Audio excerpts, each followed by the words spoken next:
เจริญพรท่านสาธุชนทั้งหลายรายการธรรมทานจากวัดพุทธปัญญาเมืองโพโมนารัฐแคลิฟอร์เนียประเทศสหรัฐอเมริกามาพบกับท่านสาธุชนผู้ฟังผู้ชมอีกครั้งหนึ่งในวันที่22 เมษายนพุทธศักราช 2568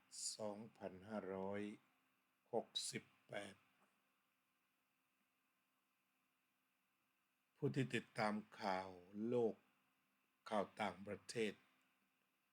ก็คงจะได้ชมข่าวใหญ่สุดในระดับโลก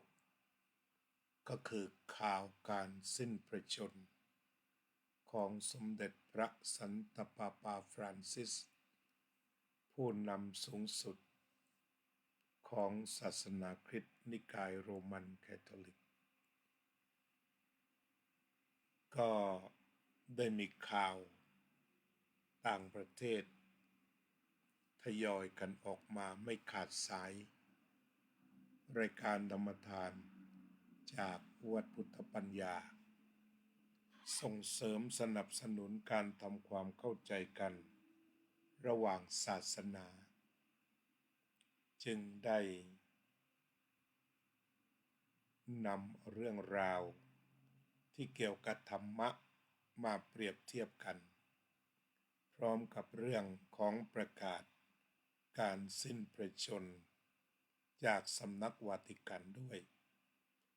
ก่อนที่จะเข้าไปสู่ข่าวและธรรมะวันนี้ก็ยินดีต้อนรับโยมอุบลอินทวงศ์จากวัดวชิระธรรมาภิรตารามเมืองสังกาเล่นยินดีต้อนรับโยมแคนดนา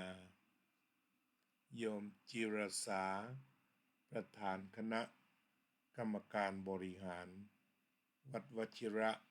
ธรรมาภิรตารามซึ่งก็ได้เข้ามาร่วมรายการเป็นประจำโยมสุนิตวงศ์สุเทพจากวัดประสาทนิกรอำเภอหลังสวนจังหวัดชุมพรโยมโจ้จากแคลิฟอร์เนียคุณทอฝันน่าจะอยู่ที่ใดที่หนึ่ง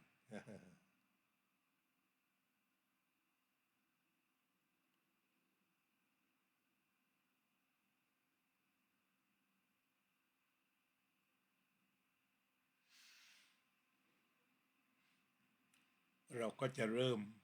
รายการโดยการจะนำเอา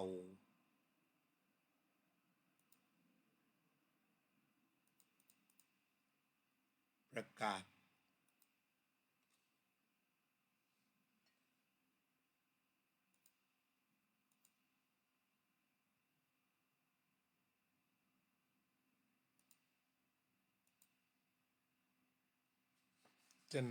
คำประกาศของสำนักวาติกันที่ได้ประกาศการสิ้นพระชนม์ของสมเด็จพระสันตะปาปาเมื่อวันจันทร์ที่ 21 เดือนเมษายนโดยมีข้อความดังต่อไปนี้พี่น้องหญิงชายที่รักที่สุด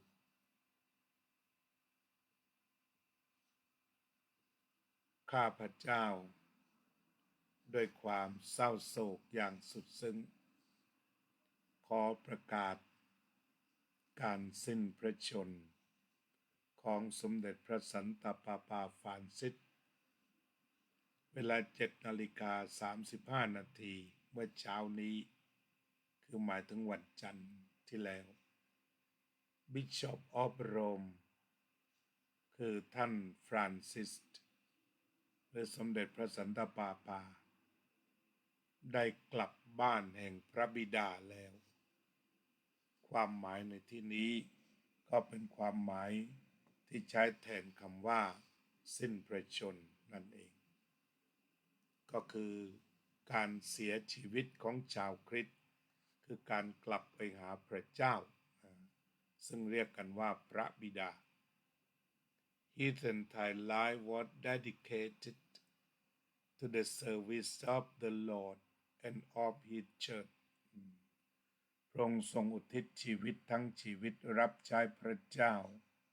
และศาสนจักรของพระองค์ He taught us to live the values of the gospel with fidelity, courage, and universal love พระองค์สอนให้เราอยู่ด้วยคุณธรรมแห่งธรรมะอันประกอบด้วยการจงรักภักดีในพระเจ้าความกล้าหาญ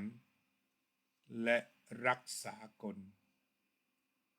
especially in favor of the poorest and most marginalized โดยเฉพาะพระองค์ทรงโปรดปรานที่จะดูแลผู้ยากไร้และคนที่ถูกเอาเปรียบ With immense gratitude of this example as a true disciple of the Lord Jesus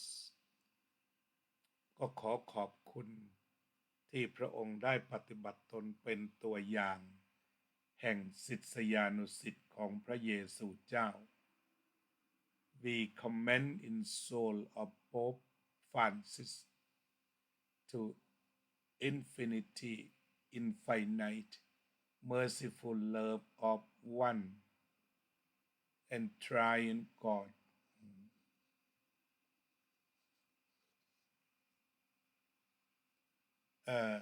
พวกเรา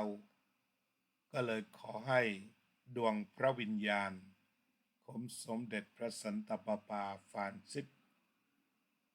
จงสถิตอยู่กับพระผู้เป็นเจ้า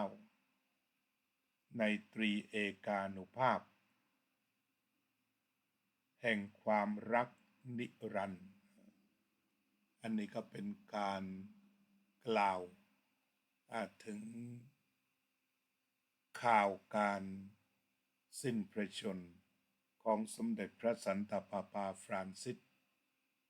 ซึ่งออกมาตั้งแต่เมื่อวานวันนี้ก็นำมา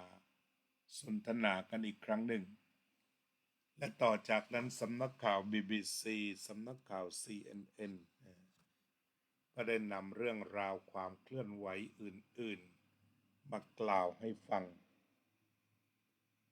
ตามที่เราได้อ่านข่าวเราก็ได้พบถึงตัวคุณธรรมตัวคุณค่าแห่งธรรมซึ่งพระองค์ได้ทรงปฏิบัติในฐานะเป็นคริสต์ที่ดีกล่าวคือมีความจงรักภักดีที่สุดในพระผู้เป็นเจ้าเรียกว่าเชื่อสุดจิตสุดใจตามหลักของคริสตศาสนาอันนั้นก็ต่างจากของพวกเราต่อไป courage ก็คือความกล้าหาญและความกล้าหาญของเราก็มีเรียกว่าเป็นความกล้าหาญทางจริยธรรมต่อไปก็ universal love อันนี้ก็คือความรักษากลซึ่งเทียบได้กับความเมตตาของพวกเรานั่นเองและความรักษากลก็เท่ากับความเมตตารักไม่มีพรมแดนบนพื้นฐานความรักที่ท่านได้สอนไว้ในไบเบิลนั่นคือรักผู้อื่นรักเพื่อนบ้านเหมือนตนเองฉะนั้นที่ทางวาติกันใช้คำว่า universal love รักที่ไม่มีพรมแดนรักที่ไม่มีเงื่อนไขตรงกับคำพูดว่าสัตว์ทั้งหลายที่เป็นเพื่อนทุกเกิดแก่เจ็บตายด้วยกันทั้งหมดทั้งสิ้นนั่นหมายความว่าไม่มีพรมแดนไม่มีเงื่อนไขอันใดๆที่จะมาขวางกั้นความรักได้ฉะนั้นการแผ่เมตตาของชาวพุทธ ก็คือการแผ่ความรักที่สุดออกไปไม่มีที่สุดไม่มีประมาณอันนี้เท่ากับคำว่า universal love ส่วนพระกรณียกิจที่แสดงให้เห็นถึงว่า courage คือความกล้าหาญของท่านนั่นก็คือกล้าที่จะมาปฏิรูปจุดยืนของทางวาติกันหรือว่าจุดยืนของคริสต์สายแคทอลิกซึ่งมีความเป็นคอนเซอร์เวทีฟและอนุรักษ์นิยมมากทีนี้จุดเด่น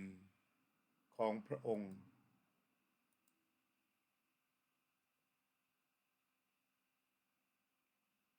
จุดเด่นของพระสันตะปาปาท่านนี้ที่กล่าวว่าเป็นความกล้าหาญที่จะปฏิรูปจุดยืนก็ใช้คำว่าปฏิรูปจุดยืนของชาวคริสต์แคทอลิก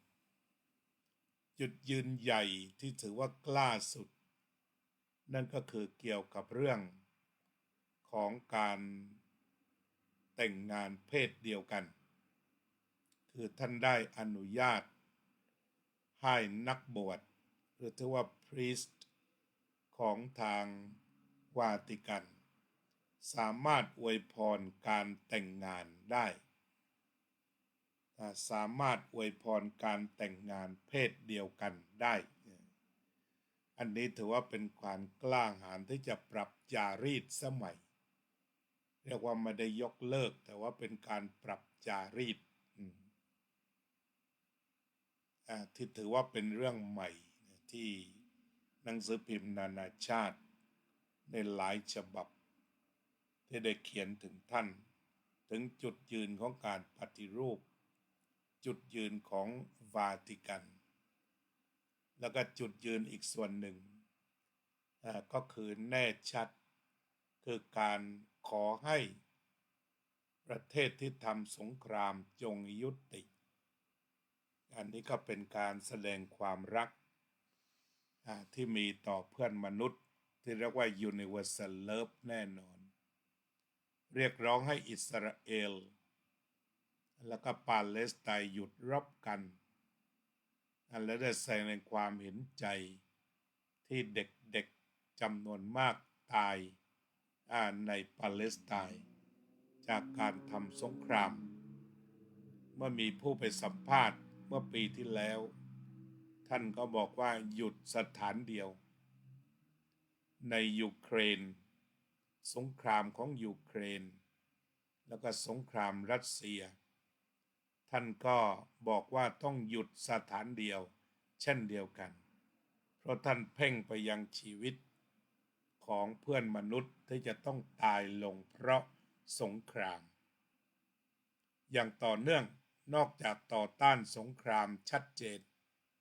เราเรียกว่าขอให้ยุติสงครามหรือเรียกร้องสันติภาพก็แล้วกันเราเรียกว่าท่านเป็นผู้นำที่กล้าหาญในการขัดใจมหาอำนาจทุกฝ่ายที่กำลังบ้าสงครามนี่ก็คือจุดยืนที่เรียกว่าวาติกันชัดคือว่าไม่มีเรียกว่าโป๊ปอื่นก็ยังไม่ได้ก้าวออกมาชัดขนาดนี้ต่อเรื่องของการสงครามแล้วก็แสดงความเห็นชัดเจนไม่เห็นด้วยต่อเรื่องของการประหารชีวิตแล้วก็ไม่เห็นด้วยที่จะมีนิวเคลียร์ก็ตั้งอยู่บนพื้นฐานของ universal love ในความเป็น universal love ของท่านก็ตั้งอยู่บนจุดยืนตรงนี้อย่างชัดเจนแล้วก็ขยายตัวไปในระดับนานาชาตินี่ก็เรียกว่าเป็นความรักขณะเดียวกันก็มีความกล้าหาญฉะนั้นผู้ที่มีเมตตานั้นไม่จำเป็นต้องหงอหรือกลัวไม่ได้อยู่ในมุมเงียบแต่สามารถก้าวมาชี้ถูกชี้ผิดให้มนุษยชาติของโลกนี้ได้สามารถลุกขึ้นมา ชี้ถูกชี้ผิดอย่างชัดเจนยืนอยู่บนหลักธรรม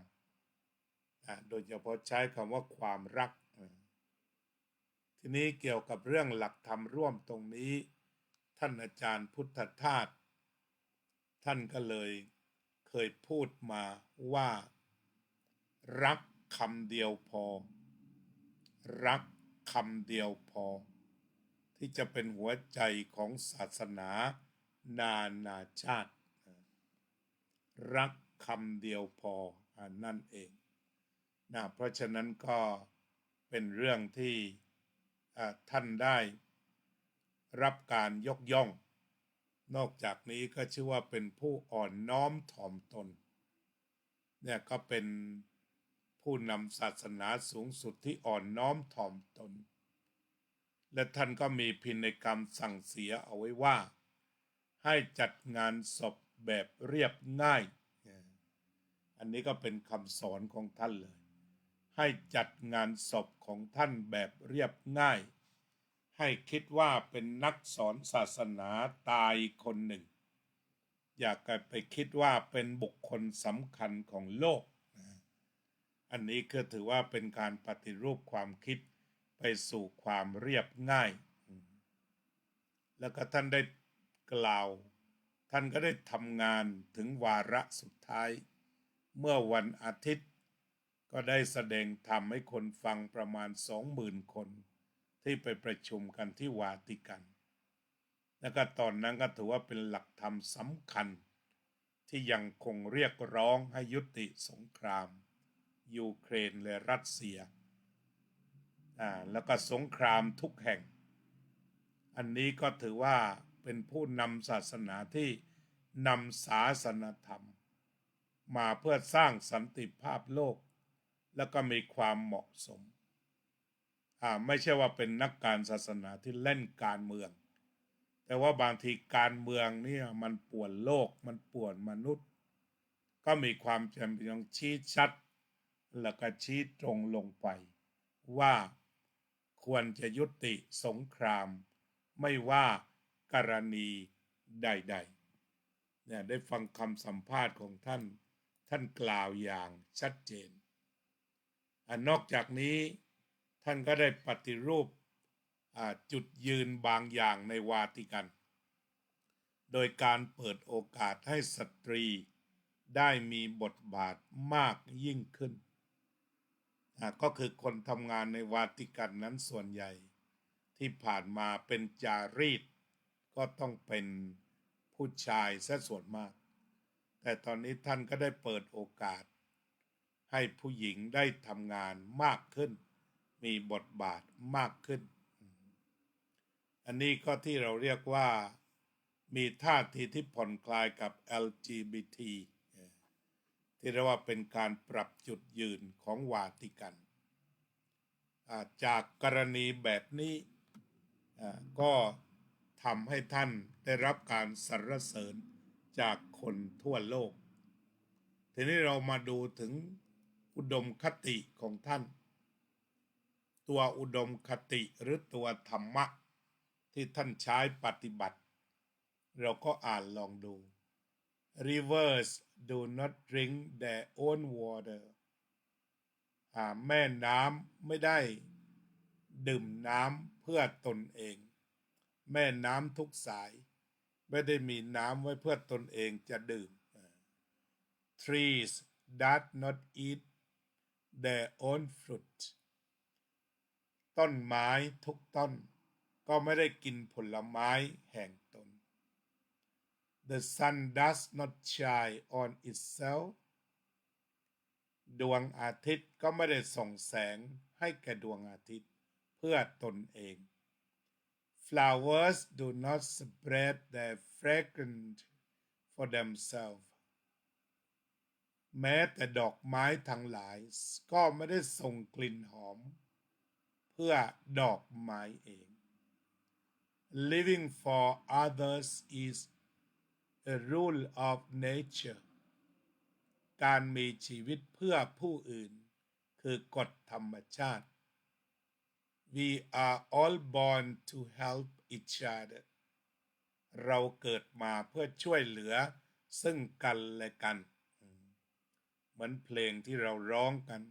เกิดเป็นตนคนอย่าเห็นแก่ตนแหละดีถึงจะรวยมั่งมีสุขสันต์จนหรือมีไม่เป็นพี่สำคัญรักกันอย่าไปตัดไมตรีเกิดมาพึ่งกันผิวพรรณใช่แบ่งศักดิ์ศรีเราต้องพึ่งกัน We are all born to help each other เกิดมาเพื่อช่วยเหลือซึ่งกันและกัน No matter how difficult it is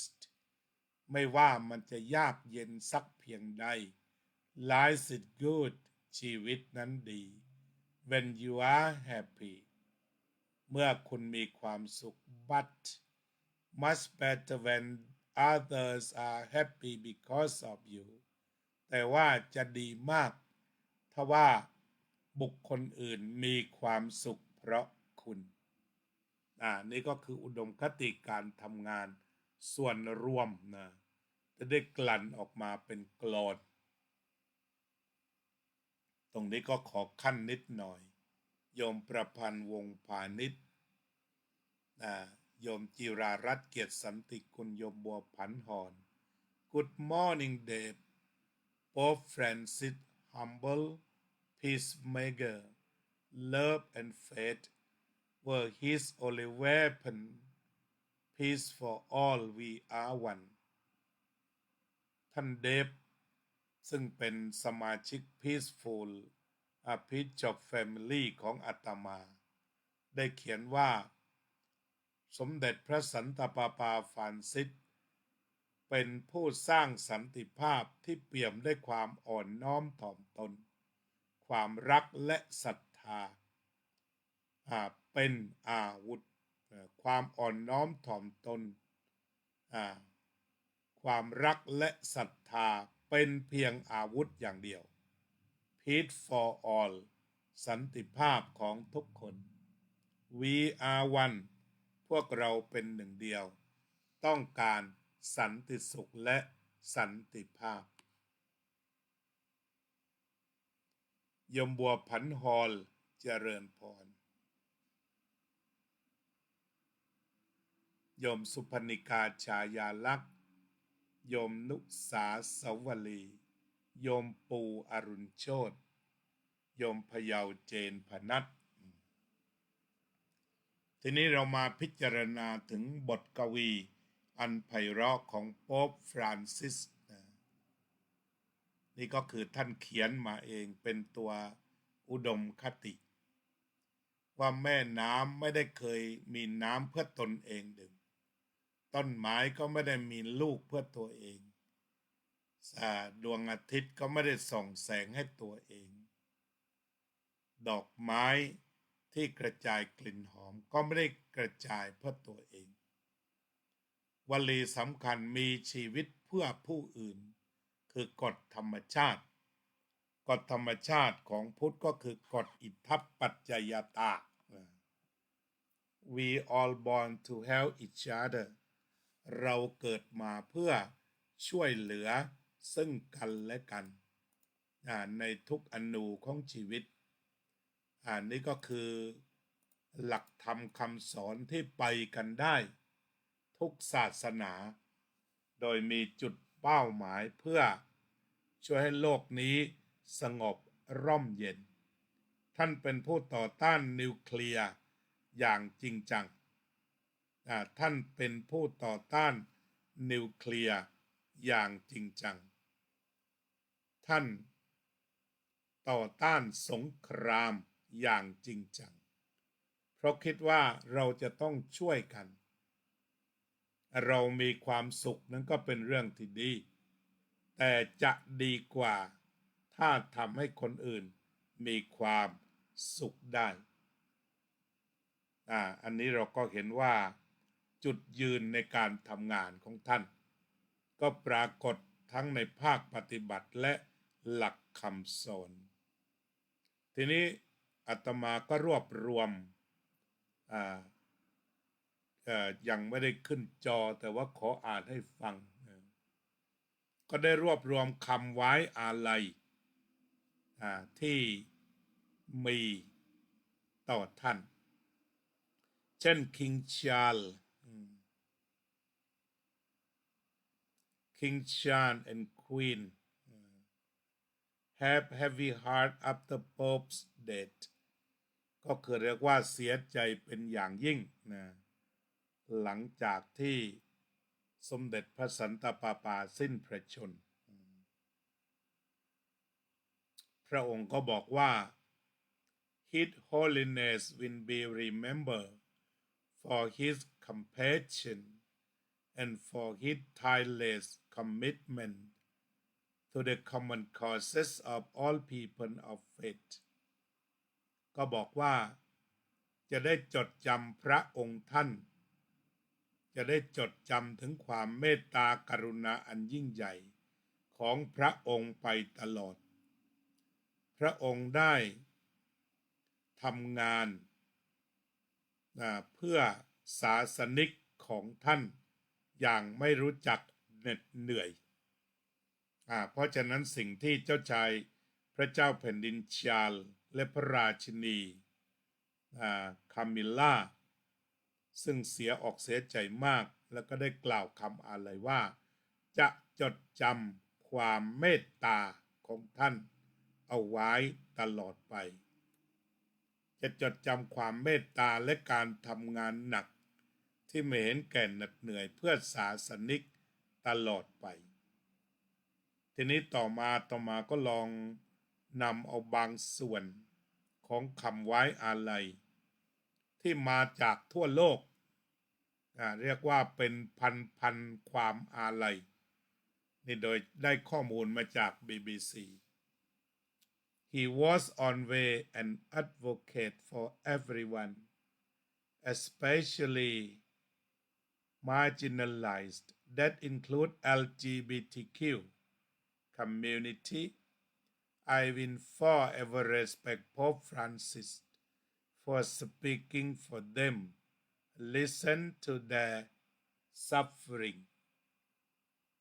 นี่ก็บอกว่าคุณเจเน็ตลีนได้กล่าวว่าเป็นเรื่อง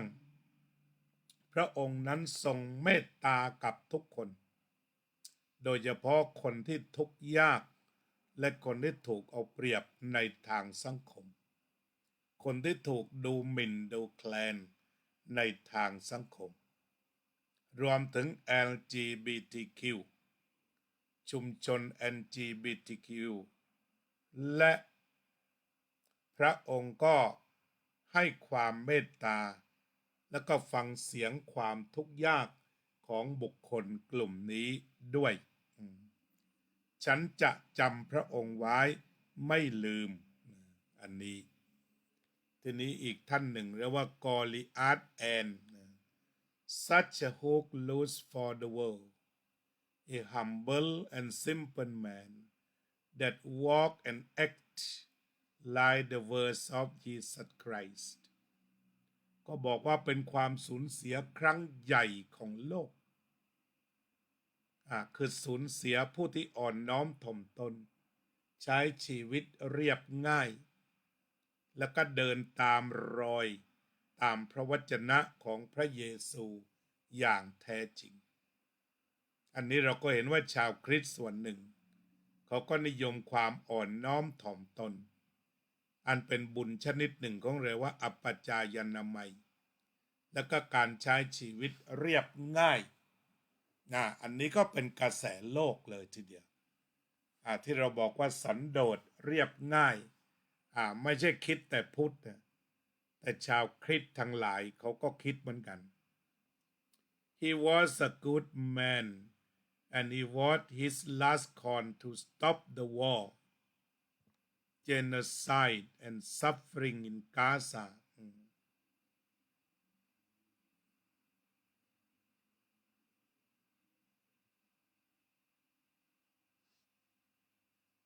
อันนี้ก็ได้เรียกร้องว่าเป็นบุคคลดี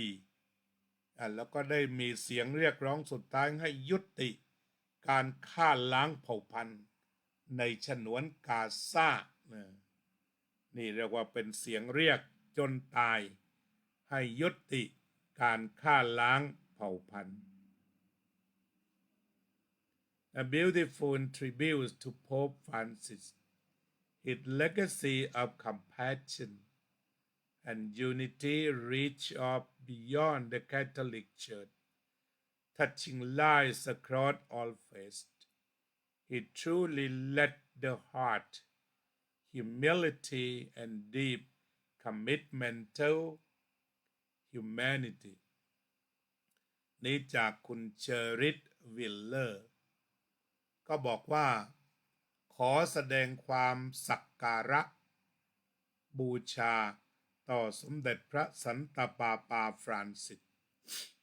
พระองค์ได้สร้างตำนานแห่งความเมตตาหรือมหากรุณาอันยิ่งใหญ่และความเป็นหนึ่งเดียวของประชาชนที่ไม่ได้จำกัดอยู่เฉพาะแคทอลิกเชิร์ชเท่านั้นแต่พระองค์ทรงสัมผัสชีวิตเรียกว่าทั่วไปหมดทุกศาสนาทุกศรัทธา across all faiths หมายความว่าทั่วไปหมดข้ามพรมแดนพระองค์จึงเป็นผู้นำที่มีจิตใจดีงามอ่อนโยนและมีความซาบซึ้งต่อเพื่อนมนุษย์นี่ก็เป็นการกล่าวคำไว้อาลัย Sincere condolences to all Catholics. A loving humble man. We heard career in Rome tell us when we visit that he loved going among the people dressed in ordinary clothes. He humble. May he rest in peace, rise in glory. ก็ขอหมายความว่าขอแสดงความอาลัยต่อชาวแคทอลิกทั้งหมดเราก็ได้สูญเสียผู้ที่มีความอ่อนโยนนี่เขาชอบกันมากเลยนะความเป็นผู้อ่อนโยนแล้วก็มีชีวิตสวมเสื้อผ้าแบบคนธรรมดาแต่ขอให้พระองค์จงสถิตอยู่ในสันติ rest in peace and rise in glory แล้วก็มีความรุ่งเรืองคนนี้เขียนสั้นๆ A great man truly missed a true saint ก็หมายความว่าระดับเทรนด์ตัวจริงเลยทีเดียวเป็นคนยิ่งใหญ่เรียกว่าเท่ากันกับเซนต์ตัวจริงก็คิดถึงเซนต์ตัวจริง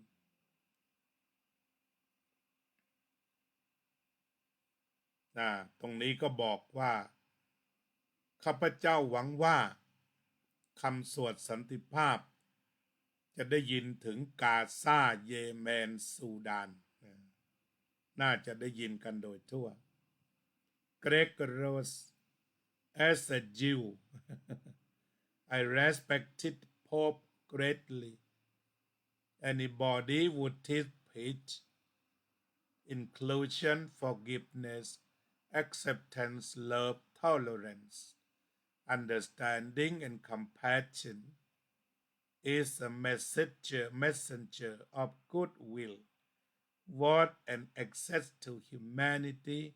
regardless your spiritual belief อันนี้ชาวยิวเลยพอบอกว่าเคารพพระสันตะปาปาอย่างที่สุดใครก็ตามที่สอนกันเรื่องสันติภาพความสามัคคีความอภัยการยอมรับซึ่งกันและกันความรักความอดทนความเข้าใจและความกรุณาที่มันจะมีผลต่อเพื่อนมนุษย์ขอแสดงความเคารพทุกศาสนาคนยิวคนนี้บอกว่าใครสอนเรื่องพวกนี้เคารพทั้งนั้นโอ้นี่เป็นความคิดที่ดีเนี่ยการตายของท่านเราก็ได้พบคนมีธรรมะจำนวนมาก If you look at some of these comments you will see that not value everybody เอาลองดูอีก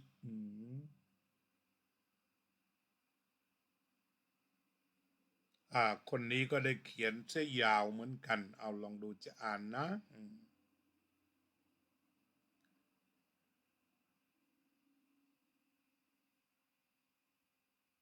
ก็บอกว่า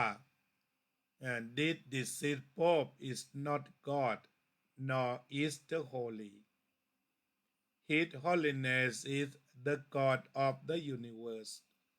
who work keep us alive keep the storm of evil under control create the suck yet beautiful planet with the rich culture of humanity. If Pope Francis was alive, he would be God. My you people, I show respect and send my condolences to his loved one, congregation and follower. Thank for famous folk who visit him during his lifetime. Blessed ก็คือหมายความว่าตอนนี้คนนี้ก็เทียบเท่าก๊อดไปเลยเป็นก๊อดที่ช่วยบุคคลอย่างไม่มีที่สุดไม่มีประมาณช่วยให้โลกนี้สวยงามเอาใจใส่ต่อประชาชนอย่างยิ่งก็ไม่ต่างจากพระเจ้านะคนนี้ก็บอกอย่างนั้น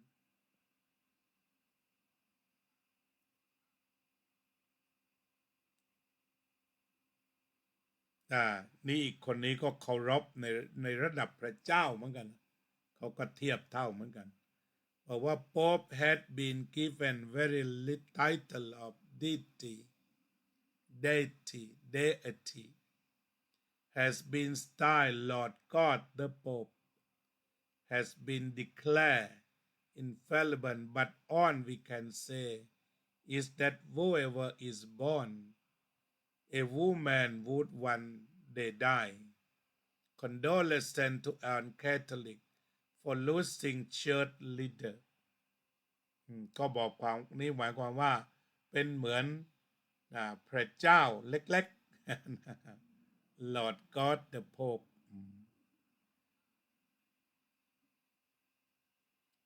คนนี้ก็บอก He was easily the best ever Pope พระองค์เป็นพระสันตะปาปาที่ดีที่สุดเท่าที่เคยมีพระสันตะปาปามา Only one who spoke out the immoral practice of Western and other governments like Israel wasn't fearless but they speak on issues that most popes avoid as too controversial ก็หมายความว่าพระองค์ทรงกล้าหาญที่จะพูดถึงข้อปฏิบัติที่ไม่มีศีลธรรมของชาวตะวันตกแล้วก็ของอิสราเอลซึ่งไม่มีใครกล้าพูดนะอันนี้เขายกถึงความกล้าหาญคือชี้ไปตรงการไม่มีศีลธรรมเนี่ยเพราะนั้นกิจกรรมของโป๊ปท่านนี้ก็คือหมายถึงว่าให้ไปชี้ตัวผิดตัวถูกตัวศีลธรรมและไม่ใช่ศีลธรรมอย่างเป็นธรรมฉะนั้นรัฐบาลใดก็ตามในโลกเนี่ยที่ได้ปฏิบัติผิดศีลธรรมท่านชี้อันนี้ก็เป็นตัวอย่างของจุดยืนของนักบวชต่อการเมืองหรือว่าต่อโลกคือถ้าชี้ถูกชี้ผิดก็ทำไปเลย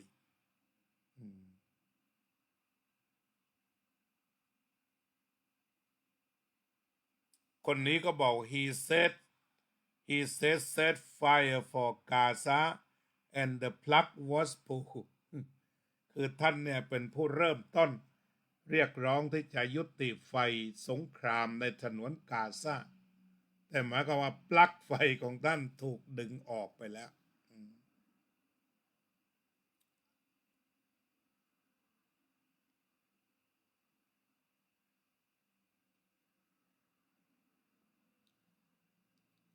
คนนี้ชื่อสุสาน่าสั้นๆ He was a good man who did his best for those who have least ใช้คำได้อย่างดี ก็หมายถึงว่าเขาเป็นคนดีที่ทำดีที่สุดสำหรับคนเล็กคนน้อยเป็นผู้ยิ่งใหญ่ที่ทำดีที่สุดเพื่อคนเล็กคนน้อยคนนี้ก็พูดสั้นๆ Rest in peace Papa Francisco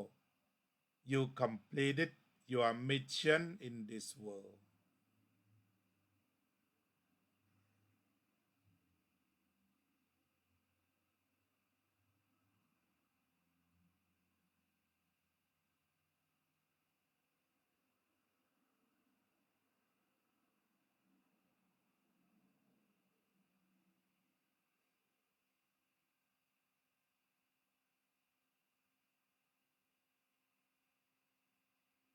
อันนี้ก็บอกว่า I'm not a net Catholic but I do admire the religion the next pope is select needs to be more biblical minded and his mind on Christ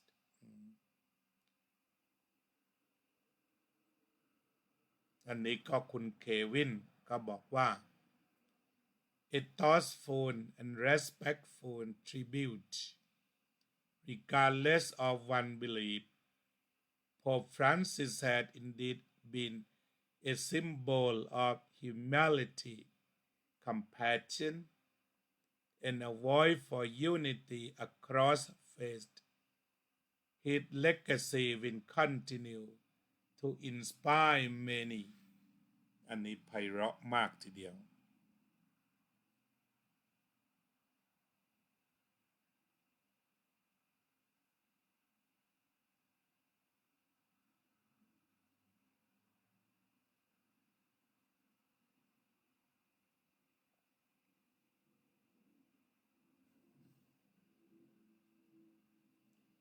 คนนี้ก็ชื่นชมว่า Pope Francis was a light in our world, humble, wise, and deeply compassionate. He stood for peace, justice, and love for all humanity. His word and action touch hearts across every nation. May his legacy live on, and his soul rest in eternal peace. คนนี้พูดได้สรุปดีมาก สมเด็จพระสันตะปาปาฟรานซิสโกคือแสงสว่างในโลกนี้ พระองค์มีความอ่อนน้อมถ่อมตนเป็นนักปราชญ์และมีกรุณาอย่างลึกซึ้งพระองค์ยืนหยัดเพื่อสันติภาพความยุติธรรมและรักเพื่อนมนุษย์ทั้งมวลคำสอนและการกระทำของท่านได้โดนใจทุกชาติโดนทุกหัวใจทุกชาติตำนานของพระองค์ยังคงมีต่อไปขอพระวิญญาณของพระองค์จงสถิตในสันติสุขเป็นนิรันดร์อาตมาก็คงจะเอาแค่นี้ก่อนเนาะมีมากมายยอดเยี่ยมเลยอันนี้อาตมาก็ได้มาจากข่าว BBC นะเราก็น่าจะฟังว่าถ้าเราจะกลับไปดูถึงเรื่องของการคอมเมนต์การคอมเมนต์เรื่องดีๆแล้วก็มีประโยชน์ได้ข้อคิดเนี่ยก็เป็นโอกาสสำคัญที่ว่าบุคคลสำคัญในระดับโลกได้เสียแล้วเขาจะคอมเมนต์กันอย่างไรเขาจะพูดถึงกันอย่างไรอันนี้ก็เราเป็นคอมเมนต์ที่มีคุณภาพสูงสุดที่ทำให้เราได้เห็นธรรมะฉะนั้นจากการศึกษาหรือการทำความเข้าใจระหว่างศาสนาที่หลวงพ่อพุทธทาสท่านได้ตั้งปณิธาน3 อย่าง 1. เข้าใจหัวใจเข้าถึงหัวใจศาสนาของตน 2. ทำความเข้าใจระหว่างศาสนา แล้วก็สามนำตนออกมาเสียจากอำนาจของวัตถุนิยมถ้าเราศึกษาถึงปณิธาน3ประการเป็นหลักแล้วนำมาวิเคราะห์ถึงเรื่องของพระจริยวัตรของสมเด็จพระสันตะปาปาที่เรียกว่าทั่วโลกได้ยกขึ้นมาเราก็จะพบว่าเข้าตามปณิธาน3ประการนี้อย่างจริงจังประการที่หนึ่งก็คือต่างคนต่างเข้าใจศาสนาของตนชาวพุทธก็ไปศึกษาศาสนาของตนชาวคริสต์ก็ไปศึกษาศาสนาของตนแล้วก็พระสันตะปาปาฟรานซิสก็เป็นต้นแบบและเป็นตัวอย่างที่จะนำเอาหลักของพระศาสนาที่สำคัญที่มันโดนใจมนุษยชาติเช่นเรื่อง universal love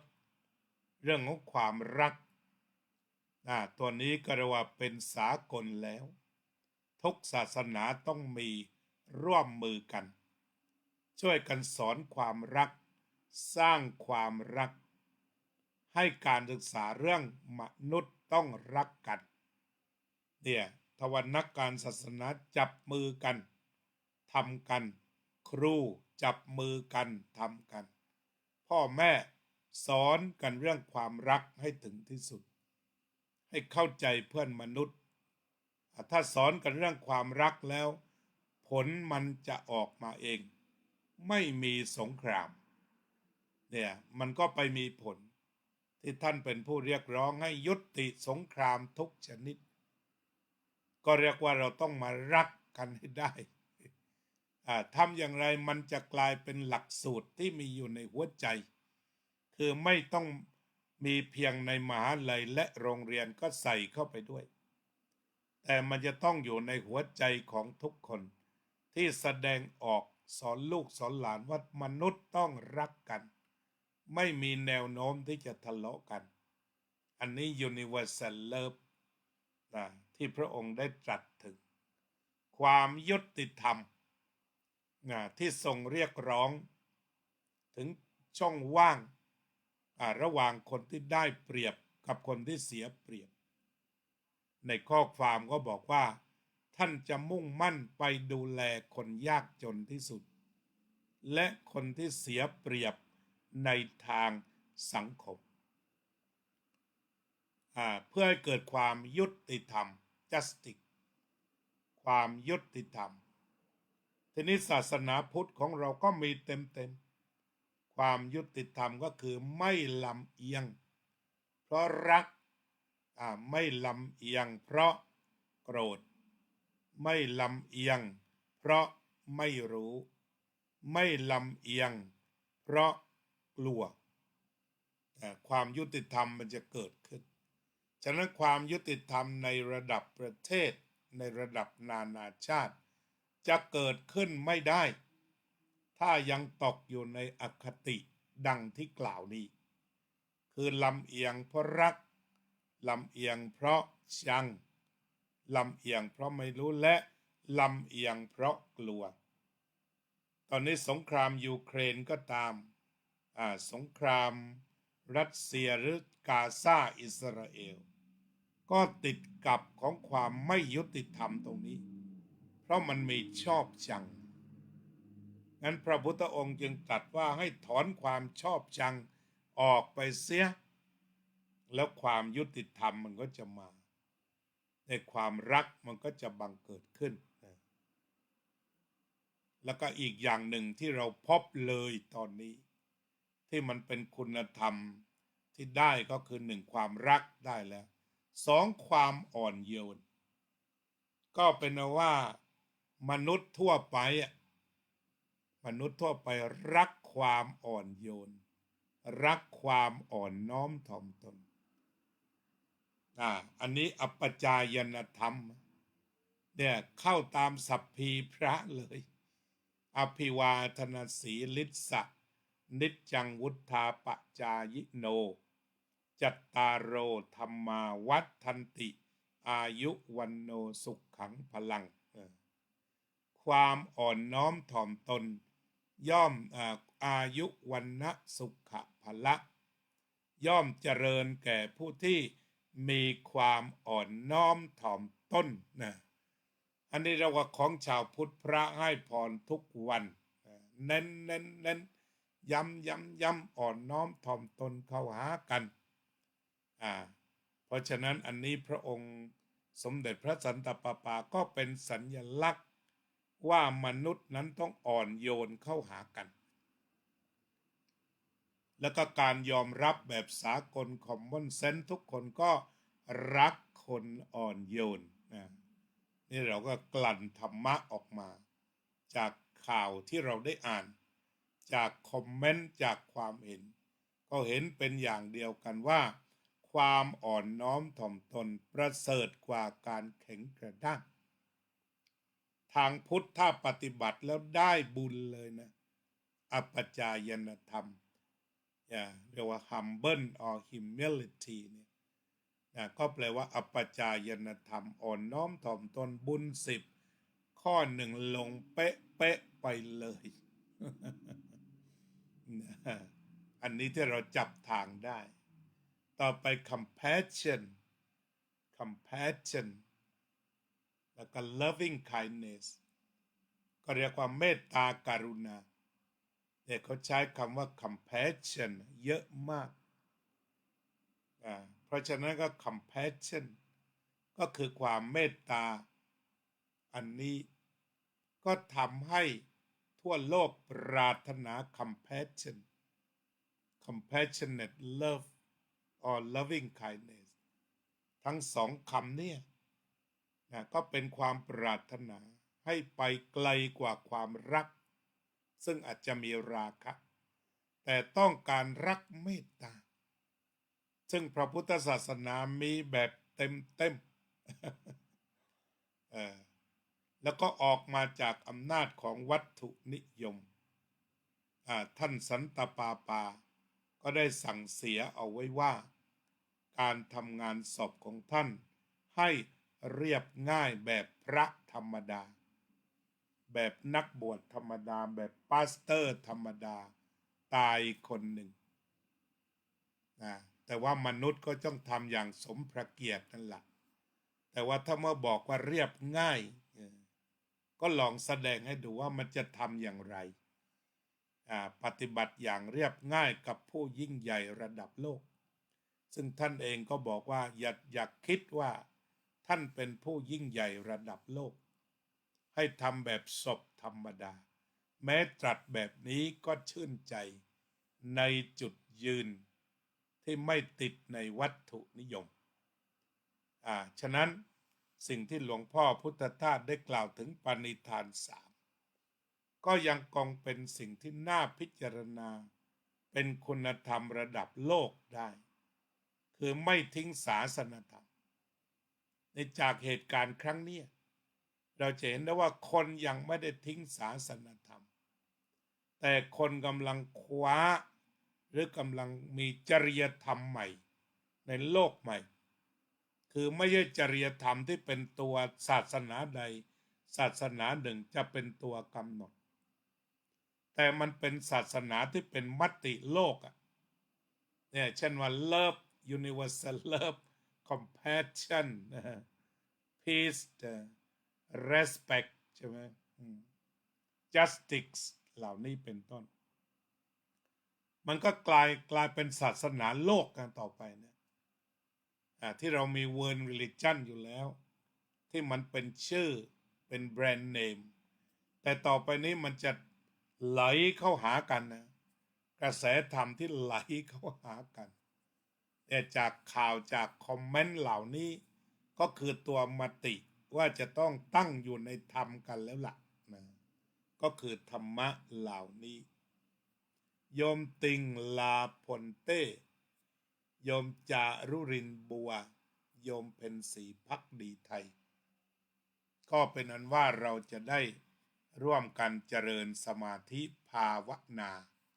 กลับมาหากายกลับมาหาความสงบ กลับมาหาพระพุทธผู้เป็นแสงสว่างส่องโลกการศึกษาครั้งนี้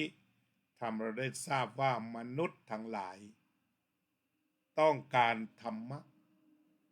และพุทธธรรมของเรานั้นเป็นที่ต้องการของมนุษย์เป็นเพียงยังไม่ได้มอบอย่างทั่วถึงก็ร่วมกันให้พี่น้องชาวคริสต์ช่วยกันมอบเพราะท่านก็ทำได้ดีอยู่แล้วแต่ให้นำเอาตัวธรรมเหล่านี้ที่เกิดจากเสียงเพรียกของมหาชนไปใช้ในการดำเนินชีวิตเพื่อความผาสุกโดยเฉพาะชีวิตเรียบง่ายที่เสียงดังกระหึ่มมันก็จะเป็นวิถีชีวิตที่เน้นความจำเป็นไม่ฟุ่มเฟือยและวิถีชีวิตนี้จะทำให้เศรษฐกิจโลกรอดทีเดียวเพราะว่าไม่ได้ทำทิ้งทำขว้าง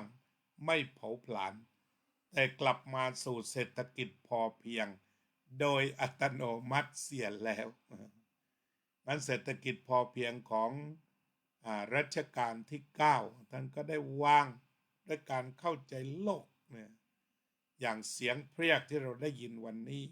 ก็เป็นที่น่าดีใจว่าเขาต้องการบุคคลที่เป็นต้นแบบแห่งชีวิตเรียบง่ายและก็ชีวิตเรียบง่ายนั้นก็คือไม่ผลาญทรัพยากรยิ่งง่ายยิ่งใช้ทรัพยากรน้อยสุดก็เป็นการรักษาทั้งโลก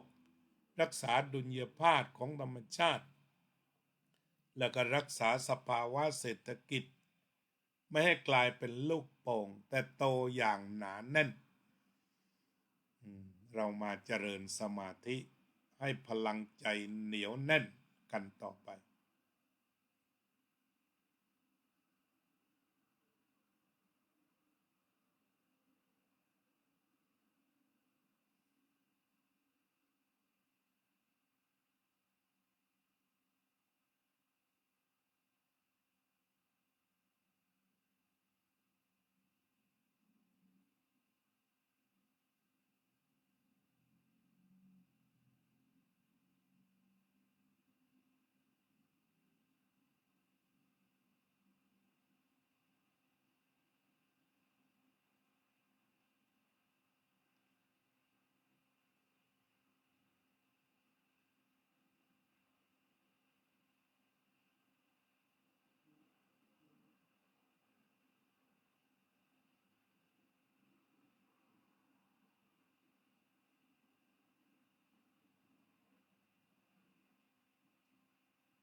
สัพเพสัตตาสัตว์ทั้งหลายที่เป็นเพื่อนทุกข์เกิดแก่เจ็บตายด้วยกันทั้งหมดทั้งสิ้นเวราโหนตุจงเป็นสุขเถิดอย่าได้มีเวรแก่กันและกันเลยอัพยาปัชชาโหนตุจงเป็นสุขเถิดอย่าได้พยาบาทเบียดเบียนซึ่งกันและกันเลยอนีฆาโหนตุจงเป็นสุขเถิดอย่าได้มีความทุกข์กายทุกข์ใจเลยสุขีอัตตานังปริหารันตุจงมีความสุขกายสุขใจรักษาตนให้พ้นจากทุกภัยทั้งสิ้นเถิด May all living beings, may all sentient beings, may all beings, may all human beings be free from dangers, be free from hostility, be free from aversion, be free from harming each other, be free from suffering. May all sentient beings, may all living beings, may all beings, May all sentient, may all human beings be well, be healthy, be safe, be successful, be peaceful and happy. อภิวาทนาสีลิสะนิจจังวุธาปจายโนจัตตารโอธรรมาวัฏทันติอายุวันโนสุขังภะลัง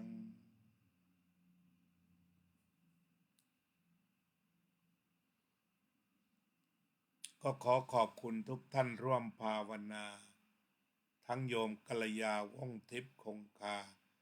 โยมอุบลอินทวงศ์โยมทิติมาโยมแค้นธนาโยมพรทิพย์กัญญาภิพัฒน์ร่วมภาวนาสร้างสันติภาพให้ปรากฏขึ้นในภายในเพื่อจะได้แจกสันติภาพและความรักแก่เพื่อนมนุษย์อย่างพอเพียงไม่มีที่สุดไม่มีประมาณ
เป็นสัพพัญญู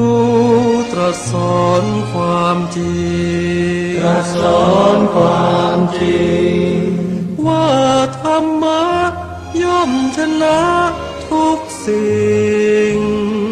เป็นที่พึงพิงแก่ผู้ประพฤติชอบธรรมธัมโมจะวินาโสธัมโมภเวรัคติธัมมัจจาริอำนาจใดๆก็ตามย่อมถึงความพินาศถ้าขาดธรรมะประจำไม่มีใครอยู่ค้ำฟ้าเราต่างเกิดมาใช้กันจงอยู่ในศีลในธรรมคิดทำแต่กรรมที่ดีธัมโมจะวินาโสธัมโม